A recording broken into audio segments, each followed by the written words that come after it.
Hey guys, I share watcher of realms. Welcome to the video. Glad to have you all here with me today. Send us some love, some positive vibes your way, especially if you need them out there today. So today we have an updated top 15 epics ranked from 15 all the way to numero uno. Let's go ahead and get to it. I guess as we do, I should say the epics are so good. One of the first things that kind of stood out at me in this game is how good the epics are, right? Like really, really solid. Moreover, not only are some of them better than many of the legendaries in the game, arguably number one epic can make a case for top 5 hero overall in the game, right? Same thing maybe with number 2. But the cool thing about epics is as you guys already know, they're so much easier to fully awaken than obviously legendaries and their counterparts. And to fully awaken a hero inside this game just gives, well, full utility out of that hero. So I think that even in the early game, I undervalued how big it is to pull a really, really solid epic, especially when considering how easy it's going to be comparatively to get them fully awakened or start churning out those awakenings on those heroes. So without further ado, guys, let's go ahead and jump in to number 15 is going to be still one of my favorite just AoE raw damage mages out there, and it's Yona. Yona, you get what, like $5 package for Yona when you start this game? Of course I bought it, but hey, she really helped me out a lot, right? I still think she belongs on this list. There's a lot of heroes in consideration here, but for gear raid 1 progression, just a lot of AoE damage. She's got it covered. She's kind of like a mini Comet. Very mini, but she is that good old-fashioned, you know, AoE mage, a little bit of control in her kit as well. We don't have to go far. It is Aizu. Aizu, kind of a freaky looking hero inside this game, huh? She's definitely takes the cake for one of the strangest looking cultists, and she absolutely fits every sense of the word. She is a lord, right? She's a cultist lord. She's solid AoE damage, great for gear raid 1, just a really solid sustained AoE mage. Her damage in what I've seen is very similar to Yona, but with Yona, she's not the lord, so at least you have that cultist lord on your squad as well, which can be beneficial. She also restores her rage, and she has this pretty fast and cheap auto ultimate as well that can keep stacking and increasing her damage throughout the duration of longer battles. So a really solid AoE epic lord in Aizu. So number 13 is George. George is so cool, man. He's one of my favorite defenders in the game. He's super cheap. He casts Plague, which is tremendous AoE damage, which is absolutely insane. The damage that he can put out is kind of Aatrox level damage that you can get from a defender, right? So I really love having a defender who can block and deal a ton of AoE damage. He really absolutely kind of blew me away with the damage and the fact that he could tank for my squads. It's a really nice dual role that really hadn't existed until we had George here for an epic defender at least. So I really love this dude. He's probably not on a lot of people's top 15 lists, but well, he's on mine at number 13. Coming in at number 12 on the list is Leona. She impressed me, man. I invested in her. Well, I didn't even invest in her. I started using her only for her lore skill because I don't have Aracha on my account. So she can give your piercers an extra tile of range, which is absolutely huge and so much content. I think the first was faction trials or maybe gear raid 3 that I first took advantage of this, but it can have implications all over the game. Void Rift to the arena, you name it. And Leona is actually really solid in addition to the Lord skill, in addition to the range boost. She has some rage regen.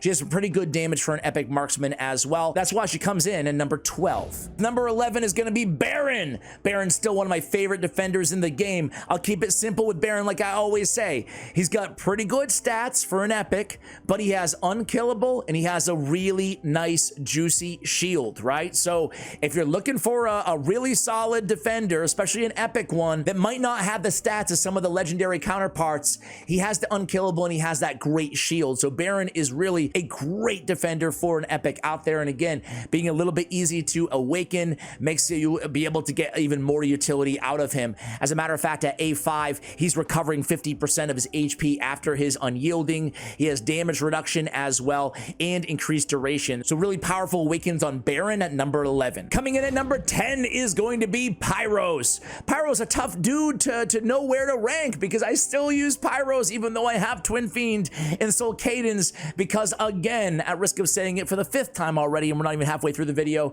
is he's much easier to awaken to get the full value out of Pyros. Being an Infernal Lord, a more accessible Infernal Lord, he is the meta when it comes to Guild Boss for a lot of players out there. He has obviously his Focus Fire ability that is able to basically suck up all the damage from everybody else and just burst it onto the Guild Boss. Really, really good, specifically for Guild Boss, but also in faction trials and other areas from this Infernal Epic Lord. Number 9 is the great shark himself. It's Maul. Maybe he's underrated at number 9. He has this huge range. You can awaken him to actually get a reduction in cost. I think it takes him from 22 to 17. Is it 5 or is it 4? Cost -5. So that really helps a lot if you're lucky enough to get him fully awakened. But this dude has great range, great AoE damage, great damage to begin with, and he also brings a lot of control. He has freeze and slow in his kit as well. He's a jack of all trades. I wouldn't say master of none. I feel like he's a master of all trades. Maul comes in at number 9 on the list. Number 8 on the list is going to be Laurel, guys. Laurel's very difficult to rank. We use her without even putting any gear on her. Maybe a little survivability. She does have a damage boost, but really her talent is the best part of Laurel. It's what makes her one of the most used epics in the game, right? So at number 8 on the list, it feels like she could have easily been 15 or easily been number 2 or 3.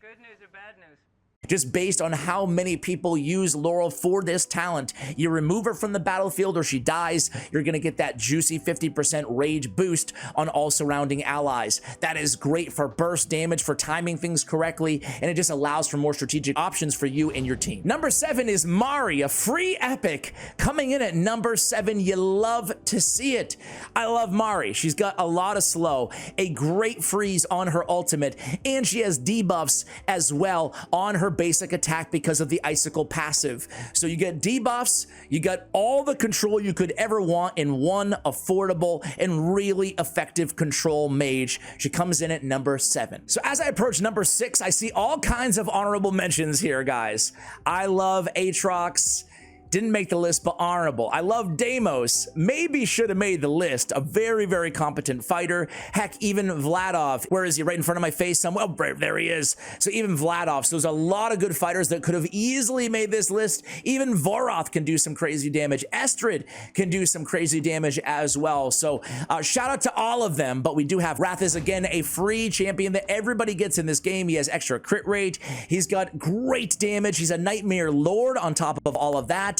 And his awakenings are absolutely sick. It gives him basically lifesteal built in so he can have survivability and handle an area of the map all on his own. Wrath is just really, again, maybe underrated at number 6. Coming in at number 5 is Olog, another free hero that we get from Void Rift or when we unlock Void Rift. This guy's still one of my favorite defenders in the game. 5 may seem high to some of you guys, but not for me. He's just got this cheesy, disgusting, massive shield that makes him one of the best tanks out there in the game still to this day. He doesn't bring much beyond tankage, right? So he's a very basic defender, but what he does so incredibly well, essential to so many accounts out there. Coming in at number 5. Guys, coming in at number 4 on the list is Vortex. So Vortex previously I had ranked when I did my last epic ranking. I think I had him at number like 7 or 8. So he has really skyrocketed up the list, but the more I think about it, the more he's still, even with a game with a bunch of great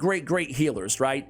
The Eloans of the world, I can go on and on, but Vortex still is a guy that I find myself going back to. Just great shields, amazing range, very dependable heals. So that survivability aspect with that big massive range is what keeps me going back to Vortex, still using Vortex despite having access to a lot of these, you know, better on paper legendary heroes. Sometimes I even use him alongside them. So Vortex comes in at number 4. Before we get to number 3, a couple honorable mentions here. We have Brienne is still really solid, especially for anti-air. Theowen is very nice for control, but of course it's Edril, right?